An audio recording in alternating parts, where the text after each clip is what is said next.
Hello, everybody. I'm Howie Hawkins. I was the Green Party and Socialist Party candidate for president in 2020. And this podcast, Green Socialist Notes, is about continuing to advance the eco-socialist program that Angela Walker and I ran on. And today we're going to just get right into a discussion of eco-socialism and the question of degrowth. And we have one of the world's experts on this, who's been talking about this for a decade, David Schwartzman, who's a professor emeritus from Howard University, has a PhD in geochemistry from Brown University. And he's the author of many publications on eco-socialism and the need for a global Green New Deal, including a book with his son, Peter Schwartzman, who's the Green Party mayor of Galesburg, Illinois. That book's called The Earth is Not for Sale. And David is an active member of the DC Statehood Green Party. He recently ran for DC Councilor at Large, getting 5% of the vote. And David has been writing about this question of eco-socialism and degrowth for more than a decade. And we'll have some of the links to those writings in the chat as we go along. So I'm going to turn it over right away so David can get his presentation. He has some slides, and then we'll have your comments and questions. So David, take it away. Thank you, Howie. It's a pleasure again to be here and to be with you and with the Green Party on this issue. So let's have this slideshow. There we go. And this is quite similar to the presentation I did for the Eco Action Committee, green growth versus bad growth. Next slide, please. So should we really support the degrowth messaging and platform, or should actually we go for growing the good and degrowing the bad? Next slide. So first I want to recognize the positive contributions of degrowthists, which really started as a movement in Europe, and now it has resonance among quite a few in the Western Hemisphere as well, and around the world. So yes, they contributed to a rethinking of economic growth under capitalism, and to really critique the prime measure that economists use, that is the gross national product, the gross domestic product, GNP, GDP, as well as pointing to capitalism, unsustainable use of natural resources, and relying, of course, on fossil fuels and for-profit generation. And several of the leading degrowthists call themselves socialists. We should recognize that. They also have provided a critique of eco-modernists who claim that simply substituting the right technology under the present political economy of capitalism will be sufficient to meet human and nature's needs. So that was also a contribution. Next slide. However, as Matt Huber has pointed out very effectively in several articles and his recent book, Climate Change as Class War, the degrowth solutions are highly flawed, and their brand, their messaging, is not likely to be welcomed by the global working class or our own working class, even though it does attract what he calls sections of the political professional class. Next slide, which I guess I'm in, being a retired professor. So what should grow? And this is from an article dating back 11 years ago, almost 12 years ago. And I'm not going to read the whole thing. By the way, anyone interested in this presentation should email me, and I have supplementary slides as well, which I'm not going to go through, and I'll send you a PDF. So this article emphasized that the only thing that should definitely grow is a satisfaction of needs, both for humans and nature. And the question of growth or degrowth is simple. There can't be a simple yes or no answer. Next slide. This, I think you have provided a link to this article, which I did in 2012 in Capitalism and Nature Socialism. So I argued that the concept of economic growth should be deconstructed, both for its qualitative and quantitative aspects, and it's the ecological and health impacts of growth. What are we speaking of? Weapons of mass destruction, unnecessary commodities, pollution, culture, etc., or simply more hot air, which I find that some of the more superficial messaging from degrowth is hot air to me. The next slide.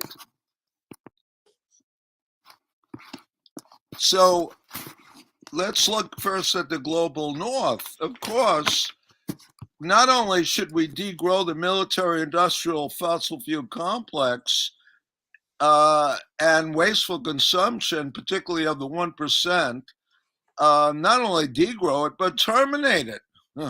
Okay, terminate it, not simply start by degrowing. But we have to confront the global north's historic responsibility for the threat of, which is increasing day by day, of catastrophic climate change.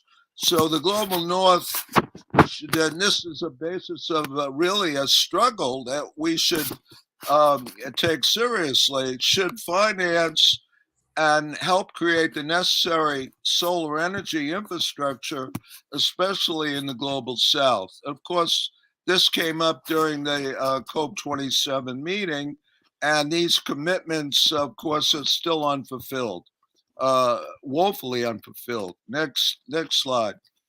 So degrowth is, and a prominent one is callous, and I give a reference here.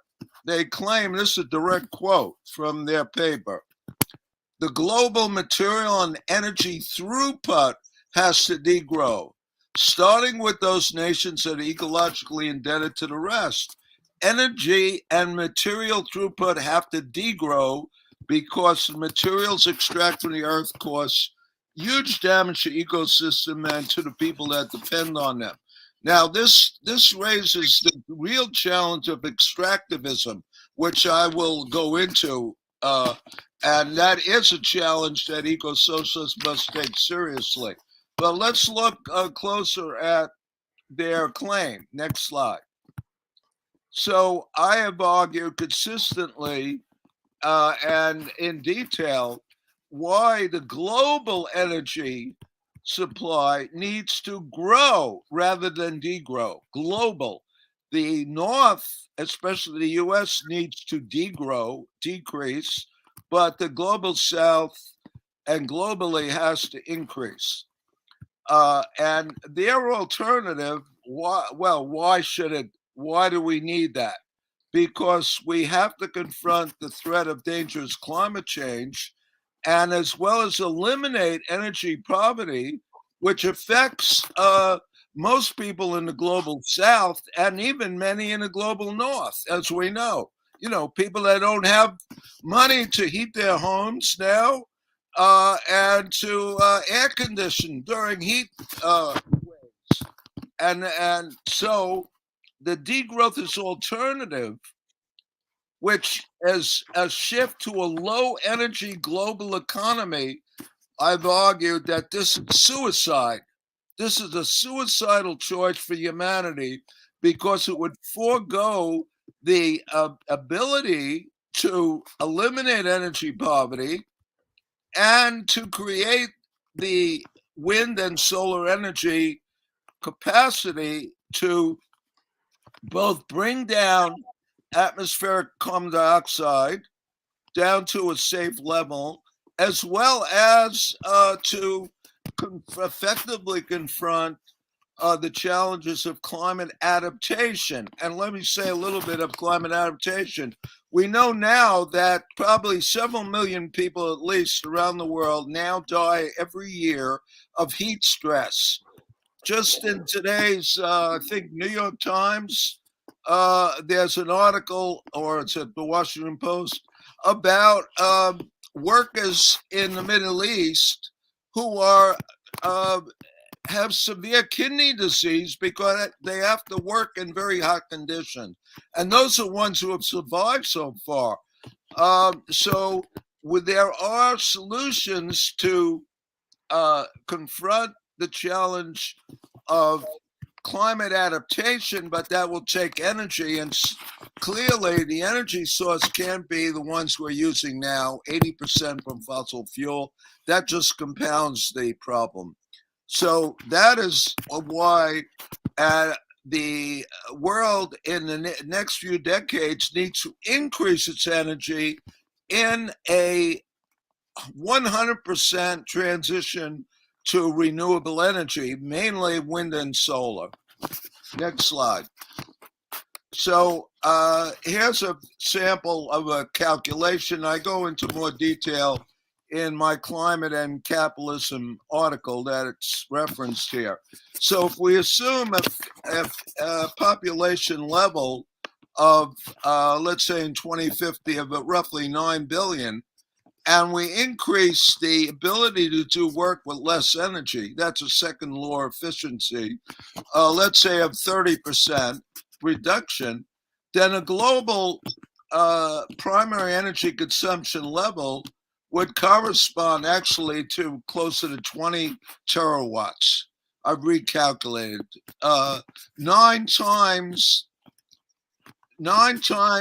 3 kilowatt per person, which is the minimum to achieve the highest life expectancy right now, and you take a 30% reduction and you get 20 trillion watt in power units. So that would be in 1 year, let's say in 2050, the world would be consuming a primary energy consumption of 20 trillion watt year of energy, just like we pay, electricity bills kilowatt times an hour.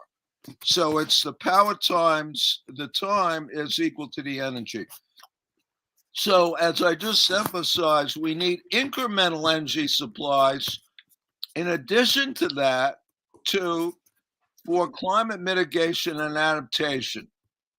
And as well as meeting these challenges to increase the total, probably less than 30 terawatt total.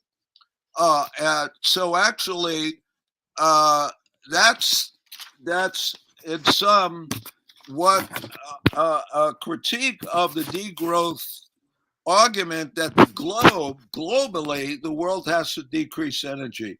But let me also point out at this time that right now, the world, as slide indicates, is the primary energy consumption is 19 trillion watts. That's what the world consumes every year. That is 19 trillion watt year of energy. If you divide by the present world population, which is now 8 billion, that's 2.4 kilowatt per person. 2.4 kilowatt per person. That is insufficient to eliminate energy poverty, particularly in the global south, which requires at least 3 kilowatt per person. And it also points out that it's necessary but not sufficient to simply redistribute the energy consumption in the world at the present level. Because even reducing, which should be done, of course, like the US is now consuming over 9 kilowatt per person, reducing that to closer to 3, and then shifting energy to those who most need it, still would be insufficient to eliminate energy poverty in the world. So that's an important point. And so I'm not arguing against certainly degrowing wasteful energy consumption, particularly of the 1%, 10% around the world, especially in the global north. But that's not sufficient in itself to supply the energy that people in the world need. And in addition to that, you have the incremental source. So next slide, I'm almost done. Next slide. So as far as material throughput, we argue that it should be increased in an eco-socialist transition as a culmination of a global Green New Deal. And why? Because if we phase out the military-industrial complex, right, that would be include the military, the material apparatus of the global military, which is a lot of airplanes and tanks and so on, as well as the material infrastructure of the fossil fuel infrastructure, right? We could liberate vast quantities of metals to recycle into the other world that's possible, particularly global wind and solar infrastructure, as well as green cities and so forth. So that is actually addressing the challenge of extractivism, which is very real, and the need to greatly reduce mining in the world and go to recycling, which is only efficient with a renewable energy supply. Next slide, I think close to the last. Next slide, please. Okay, so I'm skipping over this one. Degrowth is no. Go back to that one. Don't skip it. Here's an example. Degrowth is prominent. Degrowth is point to Cuba as being a model for GNP and energy consumption for the global South. Okay, so they say Cuba that would allow for the satisfactory quality of life of most of humanity living in the global South, but they don't point out that Cuba suffers from severe energy poverty. And it's only consuming a little over 1 kilowatt per person now. And that is caused because of the U.S. imperialist embargo and sanctions, which prevents Cuba from raising its energy consumption using renewable sources to actually lead the world in life expectancy. Right now, Cuba is just above the U.S., ranking 49th in the world, mainly because they have an excellent health and education system, which dealt very effectively with the COVID pandemic compared to the U.S. So when Cuba now has a higher life expectancy than the U.S., which is now ranked 50 in the world. So we could point to Cuba as being on the cutting edge of eco-socialist development, but it is not achieving its full potential because of the imperialist embargo and because people are suffering from energy poverty. So I'll conclude this point here that rather than accepting a satisfactory quality of life for the global South, which I find to be a Eurocentric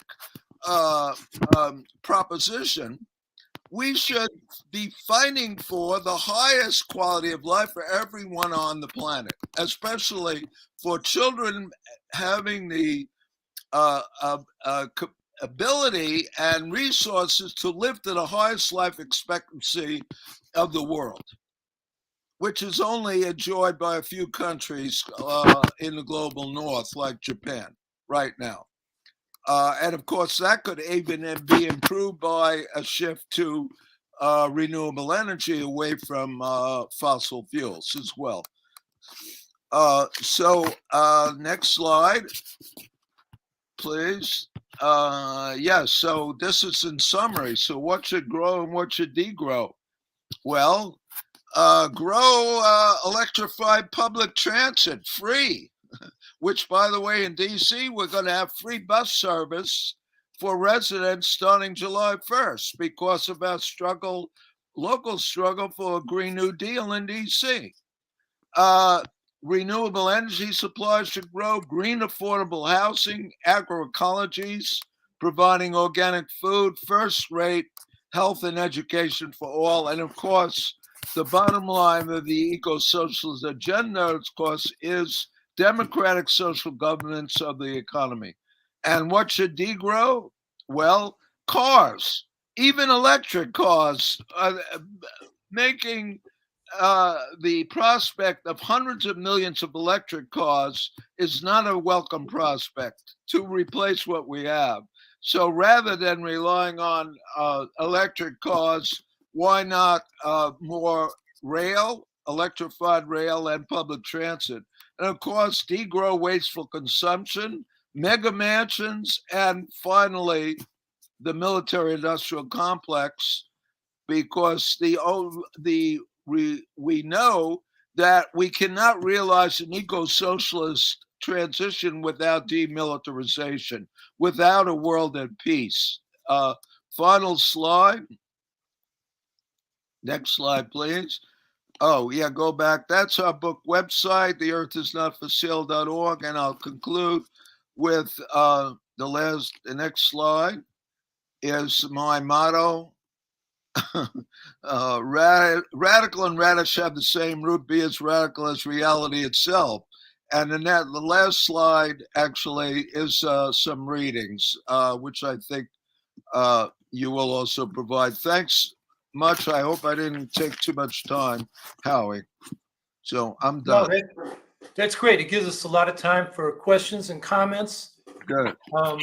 I got a question for you. When you talk about 3 kilowatts per person as being the energy poverty line, yeah, above which people can achieve the highest life expectancies achieved in the world. Below that, life expectancy declines. And that's why the 3 kilowatts is chosen. But when you say 3 kilowatts per person, is that 3 kilowatts per year per person or available per person? Or what is that in terms of time? Well, let me clarify that. The 3 kilowatt per person, that is the total primary energy consumption of a country divided by its population, okay, in power units. So that would be not only the personal consumption in the household, but the total consumption by society, for everything, for education, health, transportation, and so on, all those economic sectors. So it's actually the rough minimum that's needed to achieve the highest life expectancy. So what would that be? If you want to go by country, then you multiply. You multiply by time per person. So that would be 3 kilowatt year in energy consumption per person. So then multiply the population and you get the primary energy consumption minimum per country. That's how we got a figure, of right now. If you multiply 8 billion people, right, by 3 kilowatt per person, you get 24 trillion watt. And that in 1 year, that would be 24 trillion watt year energy consumption. Okay, thanks. I've been wanting to get that clarified. Before any questions come up on the screen, I saw a comment by B.D. Dimmitt saying that, suggesting that Ukraine should rebuild around renewable energy. Yeah, here we go. And I just wanted to note that Zelensky in his year-end speech said that's what Ukraine wants to do. Interesting. For defensive reasons, because Renewables, wind and solar, are decentralized. It's harder for the Russians to knock out their power grid like they do with centralized power plants. And also for economic self-reliance as they reconstruct, so they don't have to import fuels. But there's a problem with that in the way that Ukraine and the EU have been planning this out. They're planning for Ukraine to export a lot of hydrogen to put in the natural gas pipelines of Europe to heat it when they should be using heat pumps. Yes. And that's a colonial relationship that may be developed post-war that is problematic. Ukraine needs those renewables for their own development. They shouldn't be developing renewables and then exporting them via hydrogen to Europe. Simon Ferrani, you can look him up, has written some good articles on this, criticizing this hydrogen for export scheme that Europe is developing with Ukraine and also North Africa. And it's something to watch out for. But Ukraine itself is talking about rebuilding around green energy. Right, that's interesting. Interesting point. Well, so should Russia go to renewable. What we see in the world, you have two camps right now around the Ukraine war. You have the enemy of our enemy is our friend camp. That is, Russia's our friend, right? They're fighting U.S. and NATO imperialism. And and the other camp, which I belong to, and I assume you do, the enemy of our enemy is our enemy. So Russia is the invasion, obviously, not only illegal and catastrophic, but it's led to increase in empowerment of NATO, as well as increase in fossil fuel investment, and of course the increased danger of nuclear war. And so the Russian regime is really serving fossil capital, just like our side is, right? Our quote, our side is. We could get in further into this war, but that would take too long. In any case, I mean, I think we need to certainly defend the Ukraine's right to defend itself, and I agree with you there, Howie. And the only alternative is to demand a ceasefire and negotiations, and that's what I think the Green Party and the anti-war forces should be demanding, and not. To put it simply. So that's my comment on that. I will put in the chat, there's a climate activist in Ukraine, Svetlana Romanko, who's worked with 350.org. Yeah. At COP27, she confronted the Russian officials and told them off and got escorted out of the meeting. And she'll be on a podcast tomorrow morning, Eastern time, well, Western time too. And I think she'd be interested to listen to. I mean, her thing is we got to get off fossil fuels to defund Russia's invasion as well as deal with the climate crisis. Right. So I'll look that up and put it in the chat. Yeah, please do. And share that reference to Ferroni you said. Put that in the chat too, because I didn't get that. I will do that. So while I'm distracted, when the questions come up, David, they'll come up on the screen. Okay. Okay. I'll be brief. Okay. What's the role of planning, smart growth, and urbanism and group? Good question, John Wood. Certainly, urban planning is definitely necessary because of the unsustainability of suburban sprawl. Obviously, we know. We need planning urban. We need to decommodify the provision of housing, number one. Housing as a human right. The smart growth, we have a smart growth group in DC, and their agenda is rather problematic, I find, because they're calling for the same kind of investment in housing that is commodified that is going on now. And if you go to my campaign page, I have a lot on it, and it critiques this. The solution is social housing, green social housing. I'm very happy that I have a council member, Janice Lewis George, in Ward 4, where I live, who has introduced the bill, which I testified on. They had like 150 people testifying, almost all in favor, for a Green New Deal for housing bill. So, Howie, you should be proud that we have Green New Deal bills in the DC Council being considered. That's also for lead mitigation as well. And that bill provides for a real start on social housing, that is a housing that would allow no household spending more than 30% of its income for housing. That's what, HUD considers affordable, but also mix it with a green approach that is no more natural gas, number one, electrified supply, and so on. So the question is well put, and I think we do need smart growth, and I would say not the form that we find in the local the local organization, but that's another discussion. Next question. Yes, absolutely. Trees do a great job. Matter of fact, I have a folder with here. It is a very important question.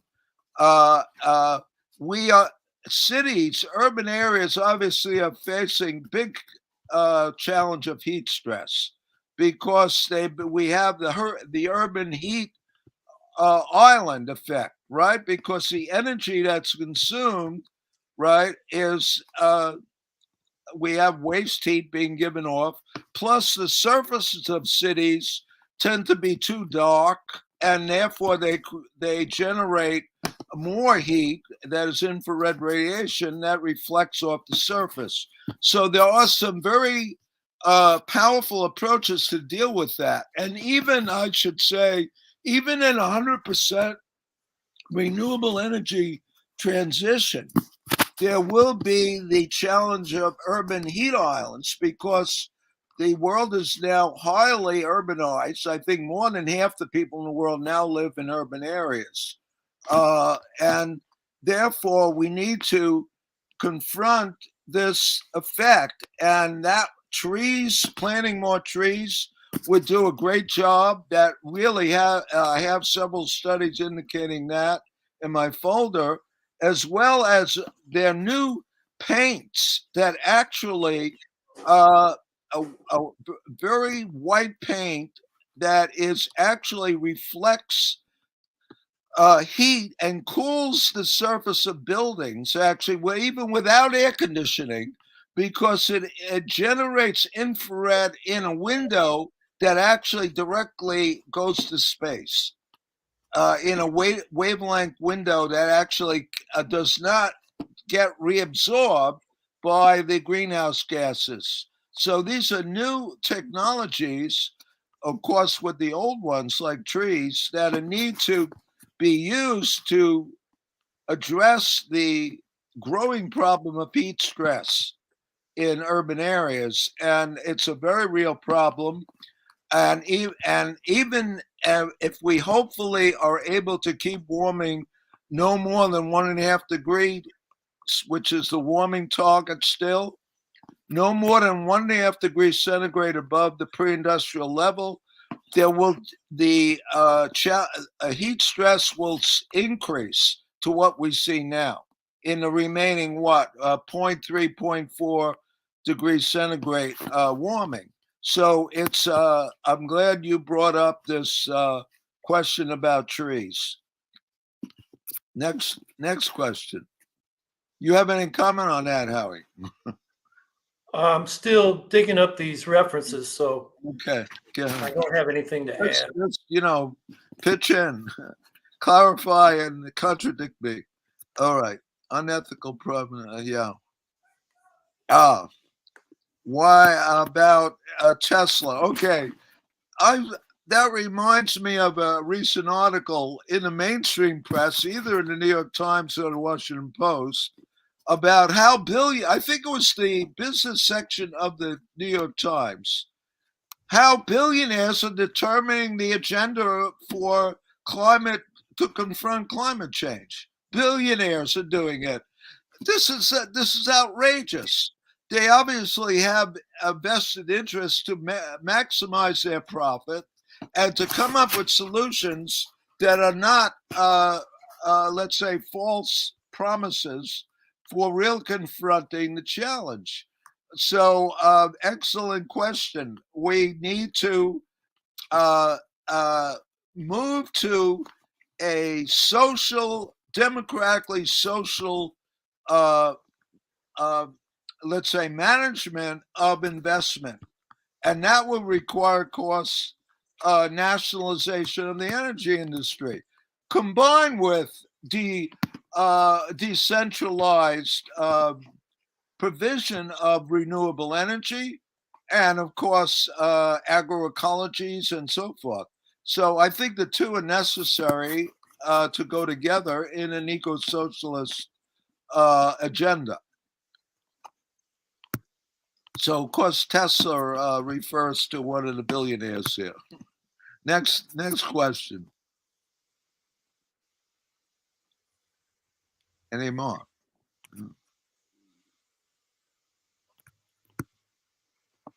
Oh, yes.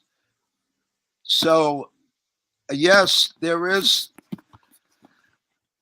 some unwelcome shifts, including because growing out of the Russian invasion of Ukraine, that there's a resurgence in investing in nuclear power. Yes. Uh, and Howie and I both, of course, are very critical of this. Um, there's this one point of difference with Matt Huber, who has some, let's say, support for nuclear fission uh, investment. And it's not only in Europe. China is planning over 100 nuclear fission reactors in the next decade. Now, this is very unwelcome. Number one, aside from the well-known negative ecological environmental impacts of this cycle, nuclear fission cycle, and the danger of catastrophic accidents, we also have the challenge of pumping an investment in decarbonized technology, mainly wind and solar, that could go up very quickly in a matter of months, not 10 years. And so there's no chance that the investment of nuclear fission will have the capability of contributing to a prevention program to avoid warming above 1.5 degrees centigrade. It's the time factor alone makes it very unwelcome. And I hope that class struggle in China over that would support more green capital investment over nuclear fission will play out, and China will avoid this path. It has still time to do so. We should recognize that China is the leader in renewable energy technology production in the world. And in that respect, it plays a very positive role. But this is mixed in with this unwelcome plan to invest in nuclear fission, as well as, as the question points out, in Europe and in the US. And therefore, we should be, I think the global eco-socialist movement should be fighting vigorously against this form of nuclear power. Again, as I said many times, I'm pro-nuclear, but the nuclear reactor that we need is 93 million miles away in the fusion reactor of the sun. We don't need reactors here, including this mirage of on-site nuclear fusion power, which recently they had a big play, with major advance. It still would be several decades at minimum of having any economic source of power if it's realized. And again, it's the same in the same class of nuclear fission reactors. It's not going to be a solution to provide energy, decarbonize energy to the world and prevent catastrophic climate change. That's the bottom line. I mean, there's over $25 billion invested in the new on-site nuclear fusion program, which could be much better directed to site very quickly, wind and solar. And let me use this opportunity to say something about what kind of wind and solar is really optimal here. First of all, we have rooftops around the world covered with photovoltaics, and as well as coupling with actually growing stuff on roofs. And actually, the two would complement each other, because the growing food, for instance, and plants on roofs would actually cool the surface and increase the efficiency of photovoltaics at the same time. So that's one venue. Another would be floating photovoltaics. Floating photovoltaics. It's often mainly from the fossil fuel and nuclear fission industry. They claim that it's a huge amount of land that would be needed to have 100% renewable energy transition. To have at least what we're providing now in terms of energy, and we need even more. But that's a bad argument, and it's fallacious, because we have not only the rooftops and floating, let's say, photovoltaic platforms like offshore and even on freshwater lakes and so on, but also offshore and oceanic floating wind turbines. And there's very important technological advances there. So it is the technology, even now, that is at hand is able to make a 100% renewable energy transition in the world. And that would I would point to one of our article that Peter and I did over a year ago, that was in a peer-reviewed journal, Ames Energy, that goes into that, if you want the detail. Next question. Yeah, let me just add to that. Yeah. Russia has launched 2 nuclear reactors on barges that they're floating to the Arctic Ocean off Siberia, and they're going to be there to power fossil fuel development. Okay. They have 8 of these planned.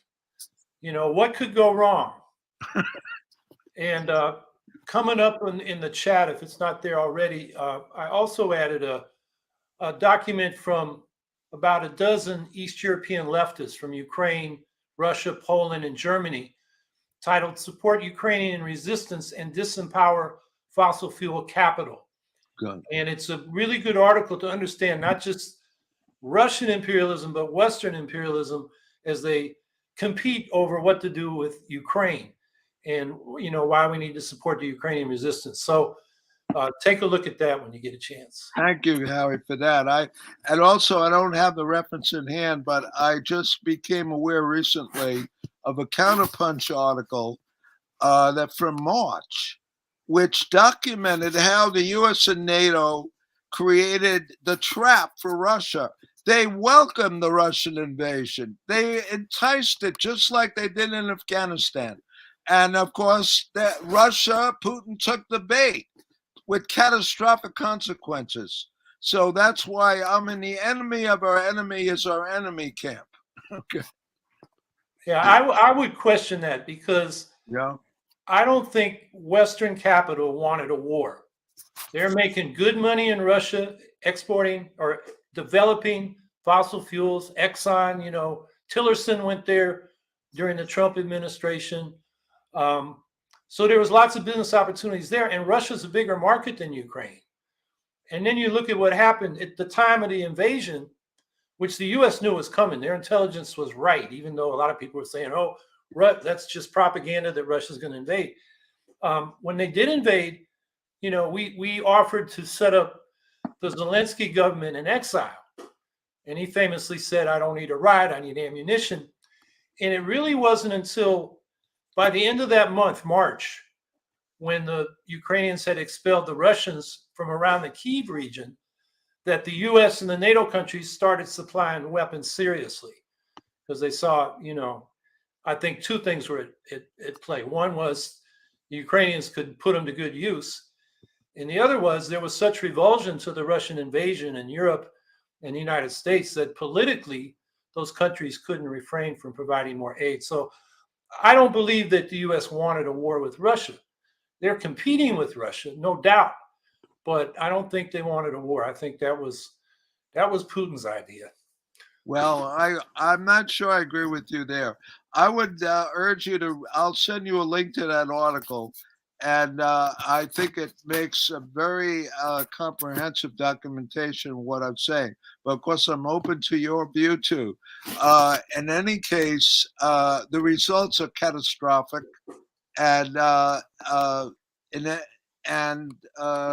we know that there's official documents of the U.S. Security apparatus that is aimed at a new Cold War against China and Russia. Okay, so that's something to keep in mind, that there is, there's competition with two imperialisms here.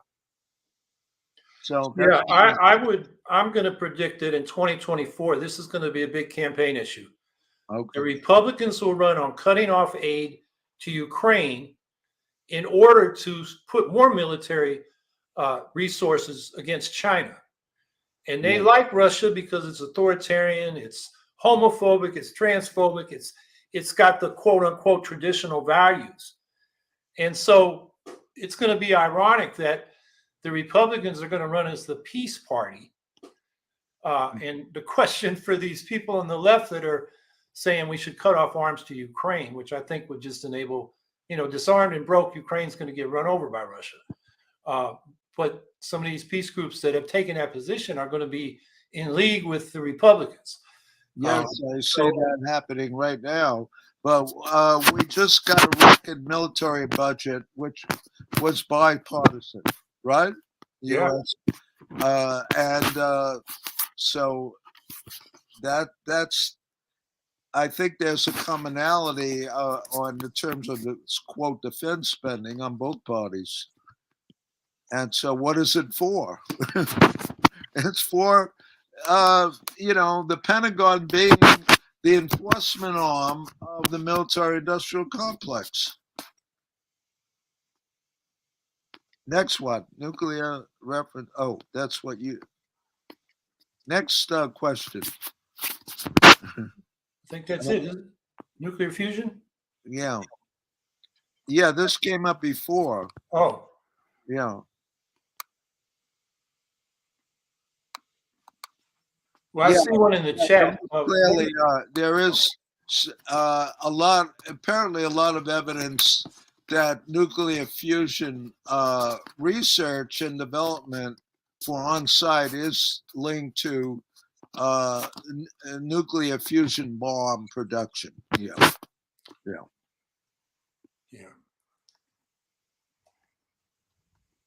So, B.D. Dimmitt, should we be seeking a repurposing of NATO, maybe a new treaty at the foundation, to use the organization for fighting climate change? Should Russia be included?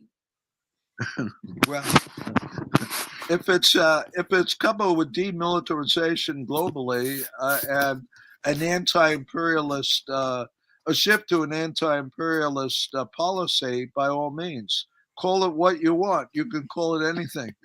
I mean, you know that Russia had applied twice to join NATO back in the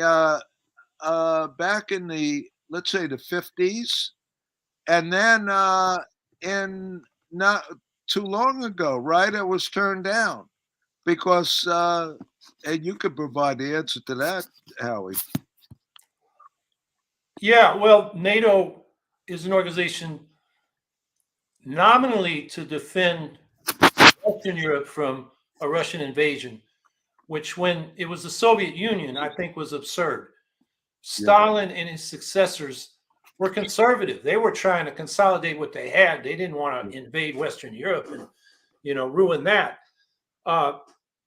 It may be different with Putin. You listen to Russian state media and you got these crazies saying, Ukraine today, London tomorrow. It's crazy what they're talking about on state media to the domestic audience. Whether that reflects Putin, that would be suicidal for them because NATO would fight back and then we'd really be in trouble. But I think we should go back to what Gorbachev proposed, a common European home with all the countries, including Russia, developing cooperative security, mutual security, leading to full nuclear disarmament, as well as disarming conventional arms. That has to be negotiated, and that's what the U.S. should be pursuing.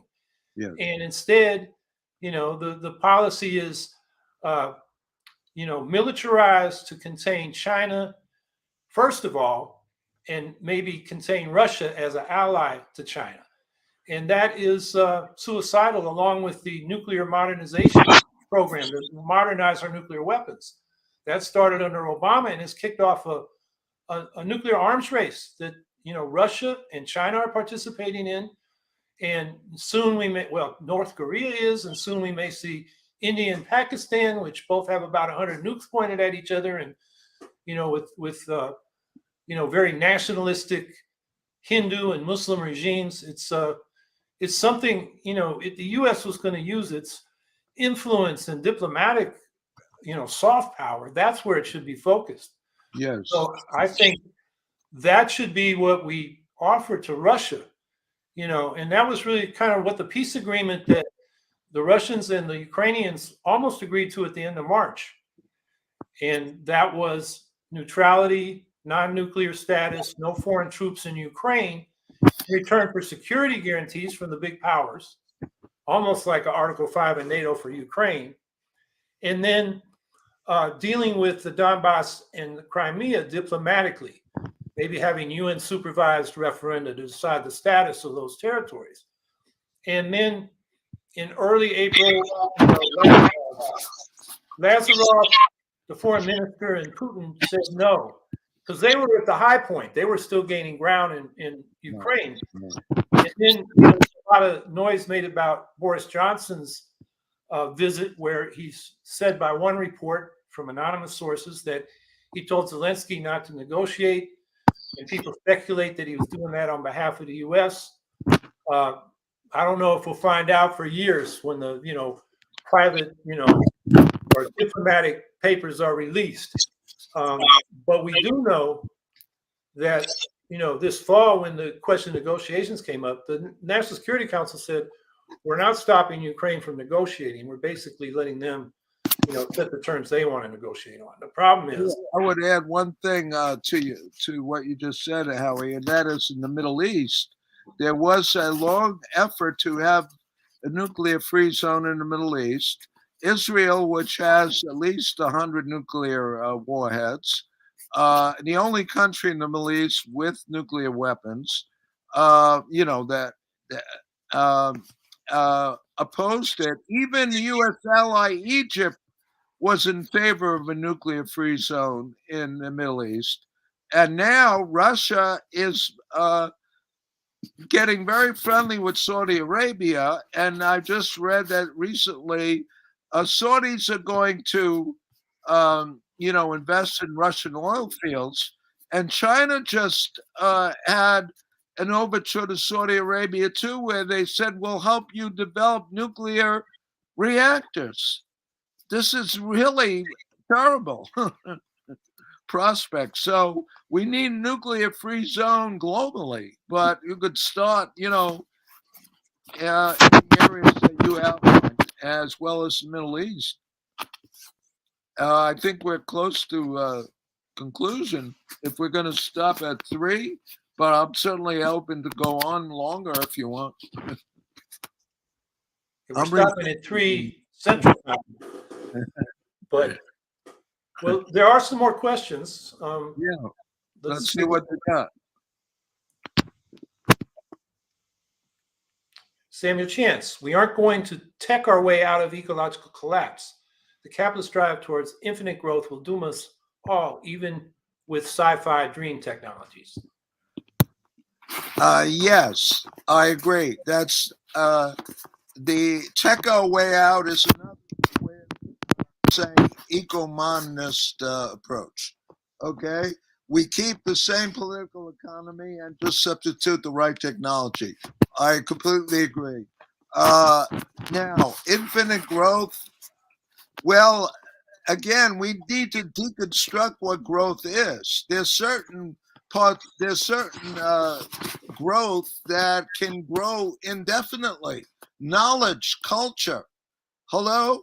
Yes, of course, our planet has limitations on physical growth, and and capitalism again is driving bad growth at the expense of good growth. So, good point. But we should not throw out the new technology with the dirty bathwater. Let's put it that way.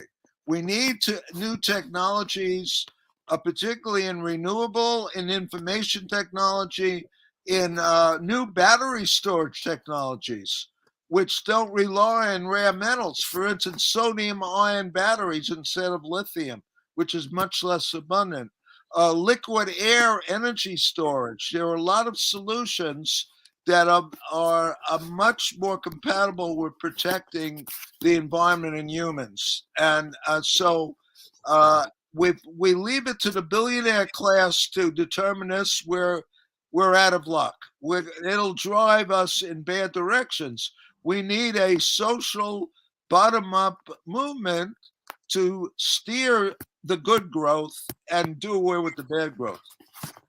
And replace capitalism with eco-socialism. Because if we can't make the decisions, the billionaires will. That's right. And that's why we need an economic democracy and an eco-socialism that is about producing what we need within ecological limits. When I think of the sci-fi dream technologies, I think of the people promoting carbon capture and sequestration at a scale that is just unrealistic, so we can keep on burning fossil fuels. That's the dream that is a nightmare. Yes. But the basic technologies and renewables we need are here. I mean, David's talking about improving them, particularly storage, and we need to do that. But it's not like we're inventing something new or bringing something like fusion power, which is decades away and is really about fusion hydrogen bombs. Absolutely. I completely agree with you. As far as I will have a little caveat, and you know what I'm going to say probably. Direct air capture of carbon dioxide and permanent burial in a crust almost very likely will be necessary when we start really building a much more renewable energy capacity to make it possible.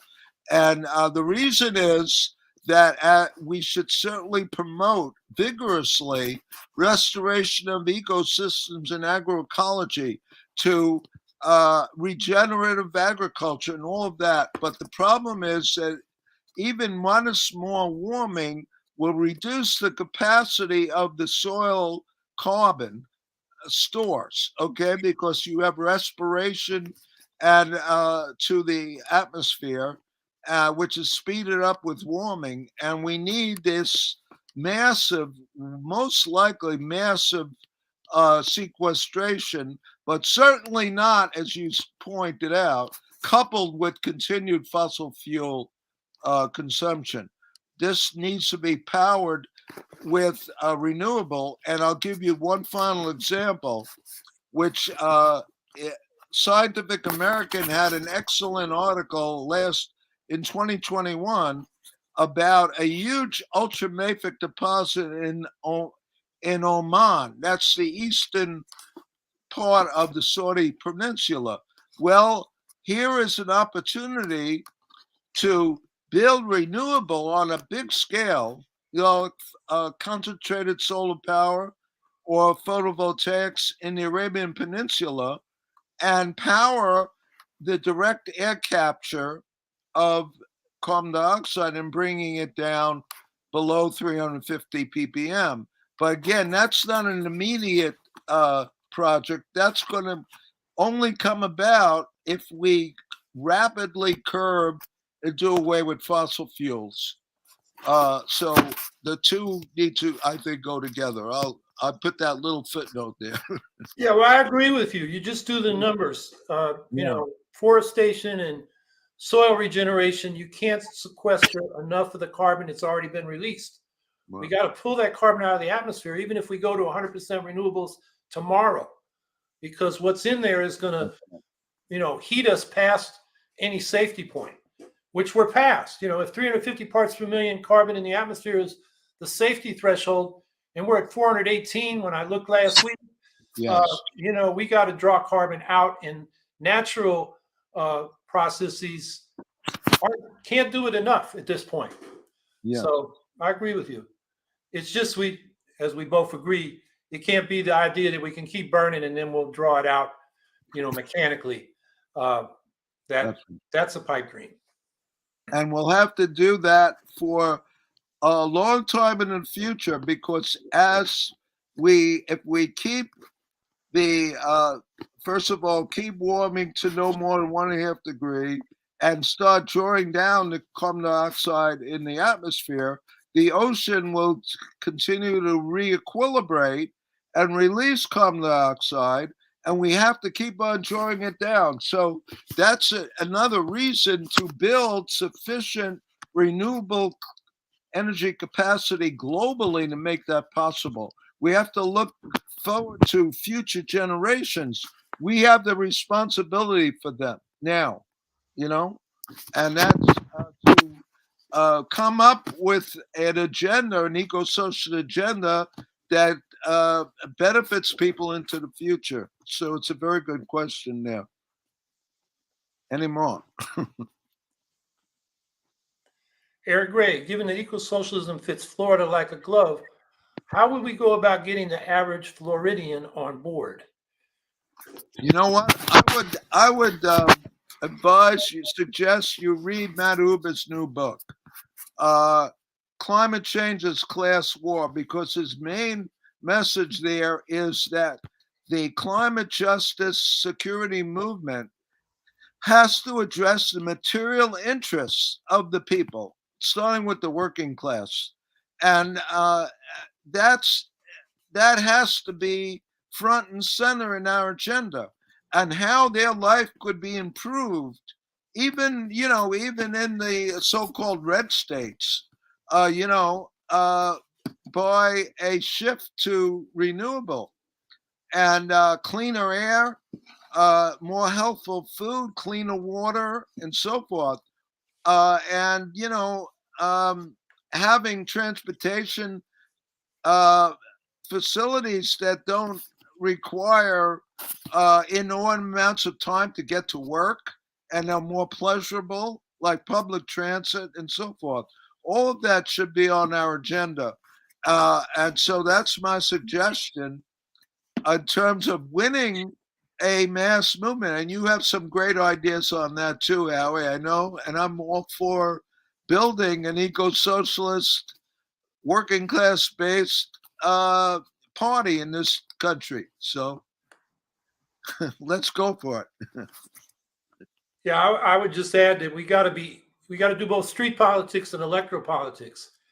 And I don't know the details of how the private IOUs, investor-owned utilities, behave in Florida, but knowing who runs the state and how much corruption there is, I wouldn't be surprised if there's a lot of resentment of the power utilities. So there's, a field in which you can draw people out. And then if we don't run our own candidates, the Democrats and Republicans, they're pandering to the fossil fuel industry. Yeah. The Inflation Reduction Act, which is being touted as this big climate bill, was in fact a pro-fossil fuel bill. I call it Build Back Badly. And so we've got to run our own candidates. So the Democrats can't posture verbally on climate and not be climate deniers, but in practice, basically produce policies that promote climate change and pander to the fossil fuel industry. And I'm thinking another issue is, there's a lot of pollution from drilling in the Gulf. And Florida, has coast there. They haven't been as impacted as Louisiana, but I imagine that's an issue, particularly for, the tourism industry down there that depends so much on people coming down there. If the beaches are ruined by oil spills and pollution, that's another issue, I think, is fertile ground for organizing and mobilizing.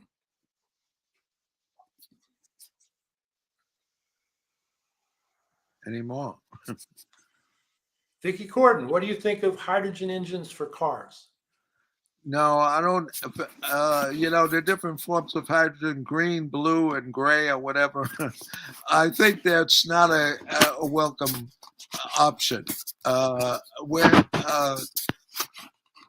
Electric is marginally better than fossil fuel combustion if you take in the whole life cycle. But nevertheless, as I said before, simply substituting, quote, electrified or hydrogen for hydrocarbon is not really a good option.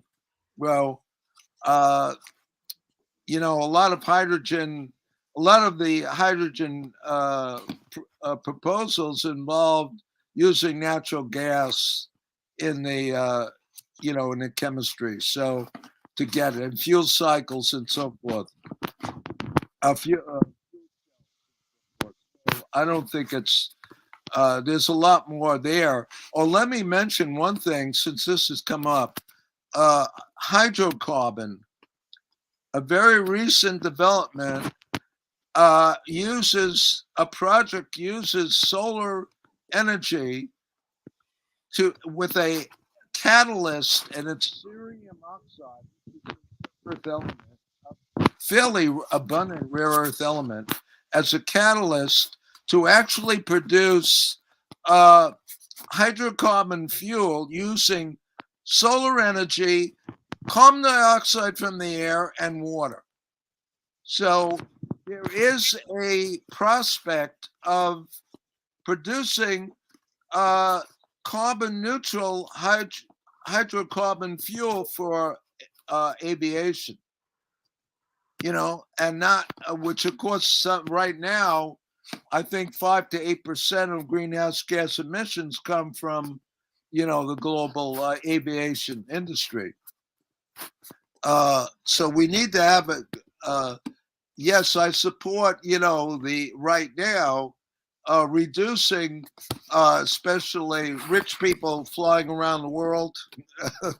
But we need to look forward to renewable energy solutions to in aviation and other sectors. And that includes, obviously transportation, which I think renewable energy powering electrification of transportation is a real solution, not wasting time with hydrogen. So that's my impression to that one. Yeah, I just wanted to say that it's much more efficient to use electricity directly from batteries for cars. For trucking, there is a threshold that's very long distance, like almost continent wide, where hydrogen then becomes more efficient than direct electricity. And it's also more efficient for powering ships. So there is a role for green hydrogen, which is hydrogen produced by electrolysis from water. Wow. Pink hydrogen is nuclear produced. Gray, what is it? Blue hydrogen is from natural gas. Gray hydrogen is what? It's the worst. It's from, I guess, any fossil fuel. But there will be, niches where hydrogen engines are good. And somebody just put a link to, they're developing it for jet engines. Of course, we want to minimize jet travel for a lot of reasons, including that, if we have high-speed rails for intermediate range travel between cities, that's actually faster than going to the airport, going through all the rigmarole, getting on the plane, getting off the plane, losing your baggage, and then, the commuting to and from the airport. Trains are faster, as well as much more energy efficient. And more comfortable too. Especially if you're forced to sit in economy class in the plane, which I think most of us are. Gray water filters.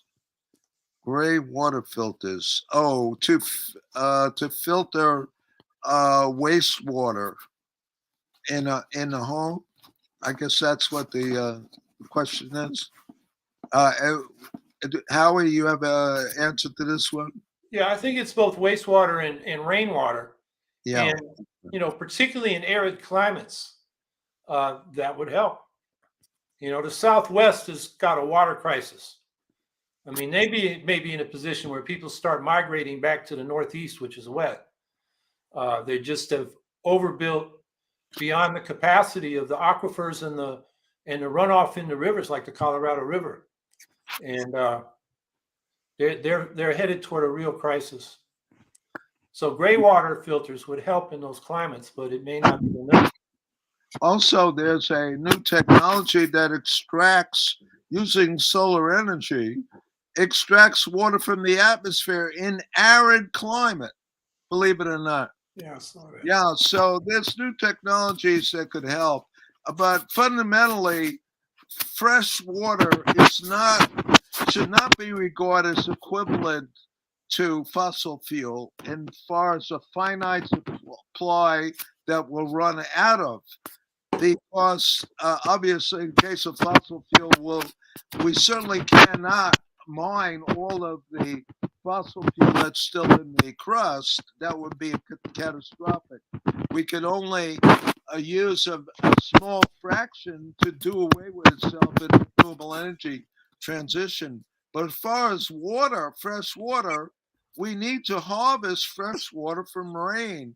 Water harvesting is an ancient practice in India where they store fresh water from the rainy season. So the global water cycle continuously supplies fresh water, of course, unevenly, depending on the climate, but that's the challenge. And I think the supplying fresh water to the world, potable water, is there are real solutions there, especially coupled with a renewable energy transition. Any others? I don't think that vegan is stupid, by the way. It's a good question. Yeah. That's it, huh? Yeah, I think it's time to wrap up. David, is there anything you would like to conclude? Anything you'd like to leave people with? Yes, I appreciate this opportunity. I'm certainly not, you were very kind in the introduction. Listen, I'm still on the learning curve, especially with my oldest son, who I partner with, Peter Schwartzman. And there's much to be learned. And not only technologically, but how we can help to organize the movement for ecosocialism. That's the fundamental challenge. We have a political challenge most of all. not so much a technological one. We have a political challenge to defeat fossil capital and its political instruments in time to avoid much worse catastrophic climate change than we now witness. So that's my concluding remark. Okay, well, David, thanks for coming on. I think people learned a lot. The thing I hope people will take away is that there's a lot of talk, the eco-austerians who want to just stop. They don't even want to develop renewables. They say, there's extractivism as a problem, and they want to, condemn most of the world to poverty. And poverty is no joke. It means, death in a short life. And that's not only morally wrong, for us, it's politically stupid. Yes. We need to offer a positive vision, which is what a global Green New Deal, where the United States and other rich countries help develop the renewable base in the global South. That's what we should be advocating. And, that's, I think the numbers you provided, that makes it clear. It's like, we got to stop doing growth in the military industrial complex, the fossil fuel industry, and other areas, but we need to grow renewables so that everybody has at least a minimum energy base so they can live a decent life and a long life. So I hope people will keep that in mind. Could we put David's email back up again? Or at least his name, so you spell it right. His email is dschwartzman@gmail.com. For those who want to get, his full slideshow. Yes, I welcome messages. I always send the PDF to anyone requesting it. And critical comments from anyone who is listening or watching this, or even, in the archives. So I always respond to people. I learn stuff, and thanks again, Howie, for giving me another opportunity. Thank you. All right. Well, let's. Happy New Year, everybody. Have a redder and greener New Year than we had last year. And by redder, I mean a more socialist New Year. So an eco-socialist New Year. Yeah, I'll second that wish. And thank everybody for being here this week. Next week, we'll be back at 3:00 on Saturday. That's 3:00 Eastern. It's noon Western Pacific time, and you guys know your time zones in between. So next week we'll just have an open question and answer and talk about current events and take it from there. So have a good week, everybody. Oh, Howie, one question before you go. So the chat, is that going to be on the YouTube chat? Is that the YouTube chat? I don't know. Yeah. Okay, it is. Good. Okay. So I can retrieve it when I go to YouTube link. Thanks again for this. Take care. Bye. All right. Bye.